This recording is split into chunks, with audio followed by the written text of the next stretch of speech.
Yo, what's going on, guys? And today I wanted to talk about those New York Knicks and why, honestly, the New York Knicks might be the best team in the Eastern Conference. I know I was talking about the Atlanta Hawks, but I think the Knicks and the Hawks could really threaten the Heat and the Bucks, who and the Nets, you could say, are the other three favorites. I think the Knicks and the Hawks are the two They're not underdogs anymore, but underdogs in the sense of those five teams. Everyone sees them as the outliers, and I think the Knicks are so good, and it's because the Hawks and the Knicks have this thing. While the other, I'd say the other three rosters, the Heat have it closer to the Knicks and the Hawks, but what I see is with the Knicks, especially in this game, that they're demolishing the Orlando Magic.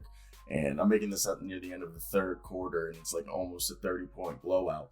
And what I'm seeing with this team is that it's a very good mix of young and veterans. Okay, they have a lot of youth who can play a bunch of minutes, but they have a lot of veterans, and they have also guys who are young, but they're also a little established. And the Hawks are in a similar situation. The Heat have a few players like that, but they tend to be closer to older, while the Bucks and the Bucks are similar to the Heat, but also older, and Nets, what they are. And the Knicks over here, I just love this starting lineup that they've been running. That it's been Randall and Robinson at the front court. Then they were running, Fournier at shooting guard with Kemba at point guard. And then they have RJ Barrett at small forward. And RJ Barrett, even though his shot hasn't been hitting last night and, the other game, he wasn't, putting out an amazing scoring output like he was last year, but he's been doing at little things, grabbing rebounds, defending, getting steals, blocks, doing everything on the stat sheet. That's really fun to see that he is doing stuff that doesn't appear on the stat sheet. That is what I was trying to say. Fournier coming out there, being the sharpshooter, money maker, showing that he was here to bring in, to hit buckets, and that's what he does, okay? He can give you 20, 30 any night, but he's always going to give you at least like 15 a game. You got Kemba out here who, it's perfect. I can't believe this team has Kemba Walker, and he's coming out here looking like a man on a mission, vengeance, showing that he wasn't washed up. It was just freaking Boston. Mitch Robinson, he's doing his thing, rebounding and playing defense, okay? And really looking like he's shooken off a majority of the rust that there was. I mean, there's still some to be shooken off, but he's looking good out there. And Julius Randle, doing his thing, continue showing that it wasn't 1 year wonder, being the guy, dishing out like 6 assists, grabbing the boards, okay, getting points, playing defense, being the guy that the Knicks want, being kind of their franchise cornerstone right now. And, I was surprised Obi Toppin didn't get as many minutes this past game after having a good performance the first game. But at the same time, maybe, I really don't know. By the time this video comes out, he probably got more minutes because they're probably blowing him out and they'll probably play him out. And Derrick Rose being their sixth man, he came in and dropped 6 points, had 3 assists, doing his thing. Derrick Rose will probably win sixth man of the year.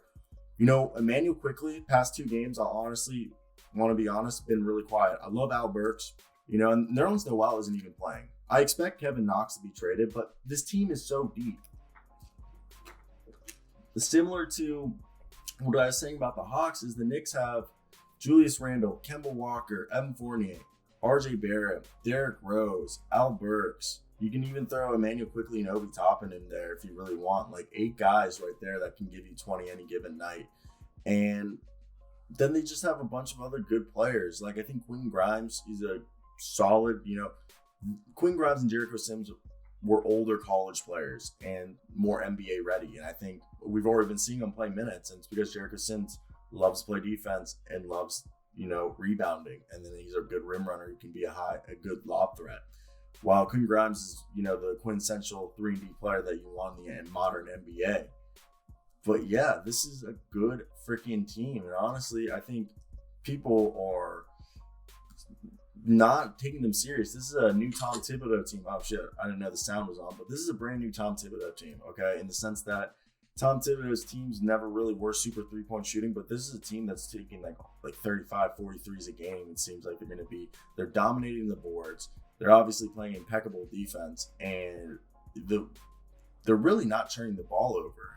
And I think that's probably the best thing about what we're seeing from this team, that they're not turning the ball over. So I want to hear your guys' thoughts. Am I overselling? Am I hyping them up too much?